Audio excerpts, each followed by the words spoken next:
If you want to play the blues like a jazz musician, I'm going to show you a jazz solo that walks through exactly how a jazz musician would think about playing over this important song form. Let's talk about that. Hey, Brent here from Learn Jazz Standards. So let's go ahead and quickly talk about what is a blues, right? In case you don't know what a blues is. So a blues is fairly simple. It starts out with a 1 chord, in this case C7. Then it goes to a 4 chord, in this case F7. Back to a 1 chord, then to a 5 chord, 4 chord, and then back to a 1 chord. All right, that's a basic blues. Now, of course, when we talk about the blues, it is a genre that spans a lot of different styles, right? We could talk about old school blues, we could talk about rock blues, but jazz musicians have a certain way of playing the blues that is specific to them, right? It's the way that they would phrase a solo. So let's go over the first 4 bars of a blues. Here's a line that you could play, and then we'll talk about it.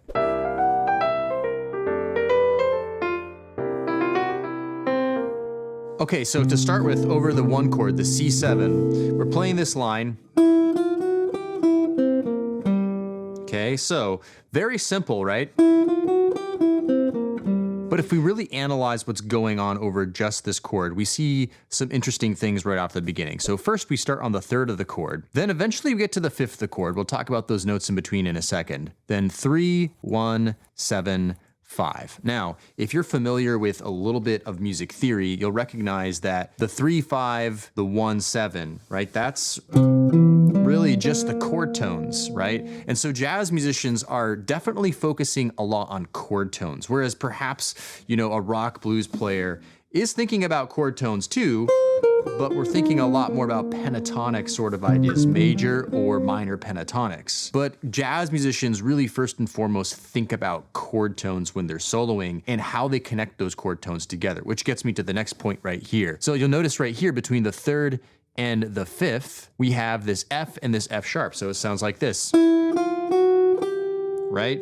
So in other words, we have what we call these chromatic passing tones. Chromatic passing tones are notes that essentially connect one chord tone to the next, or one target note to the next. And of course, jazz musicians use chromaticism a lot, but it's used in strategy, using as a connection to strong chord tones or strong notes that really spell out the chords. Okay, now moving on to this 4 chord with the F7, we have this really simple line that sounds like this.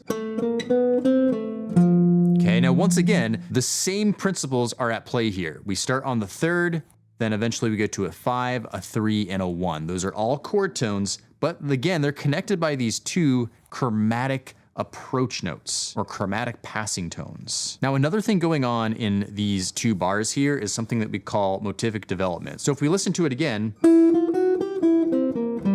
then the next line is, you can kind of tell that it's the same shape of line, right? It's really the same idea, but it's transposed from C over to F with just a little bit of a change to it. And jazz musicians are doing this all the time. They're taking one idea and just manipulating it a bit and changing it so that it's telling a bit more of a story than just a bunch of licks or random things. So let's look at the C7 in bar 3. Then we have this line that goes like this, 1.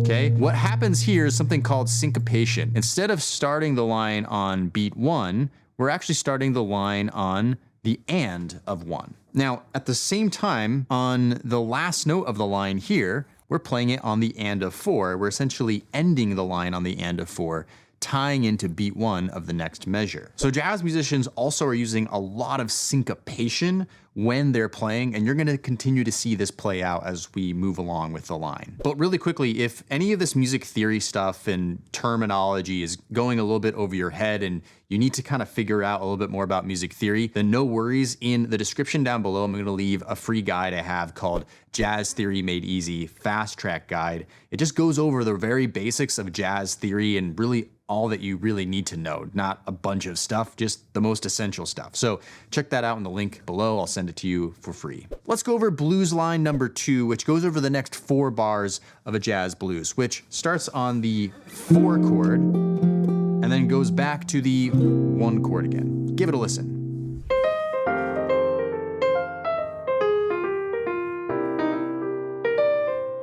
Okay, so again, just to drive a point home here, we have 1, 7, 5, 3, 5, 1.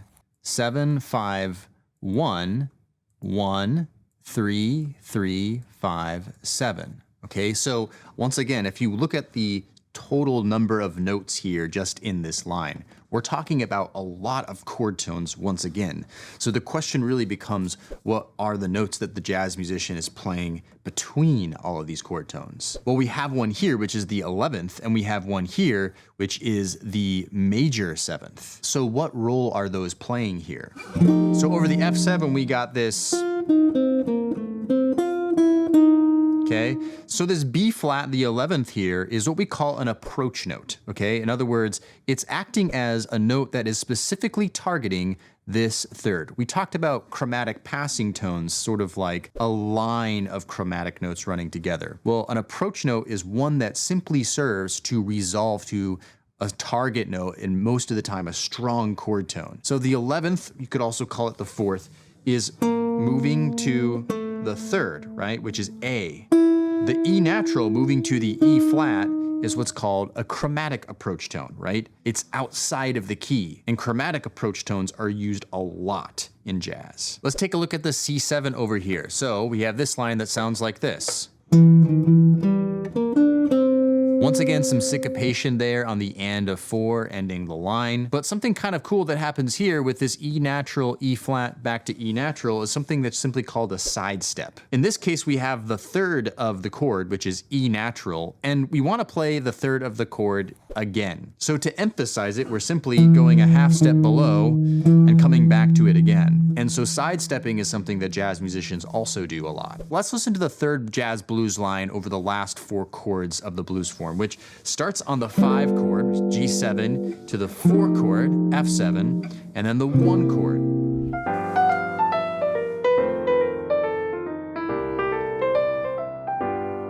So another really cool tool that jazz musicians are using comes right here at the end of bar 1. So sounds like this.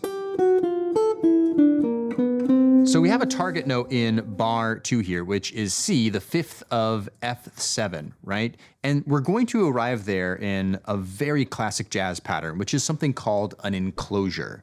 An enclosure is when you are approaching a target note, in this case C, from above in pitch and below in pitch, or below in pitch and above in pitch. So in this case, we have a D natural, which is above in pitch, and then we go below the C natural with a B flat, B natural, and then finally arriving at our target note, the C. So above in pitch and below in pitch, arriving at the target note, that's something called enclosure. It's also sometimes called upper and lower neighbor groups, because again, like the target note's there, you have the upper neighbor and the lower neighbor arriving there. So let's give a listen to the entire solo and hear what it sounds like in totality.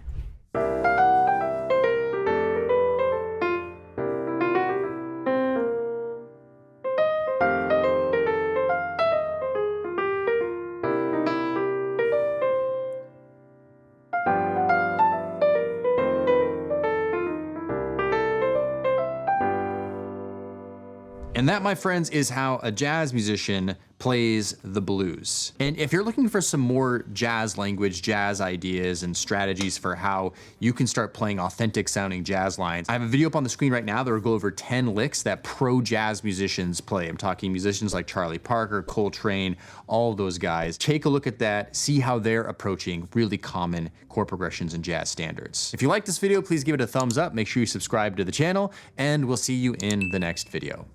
Cheers.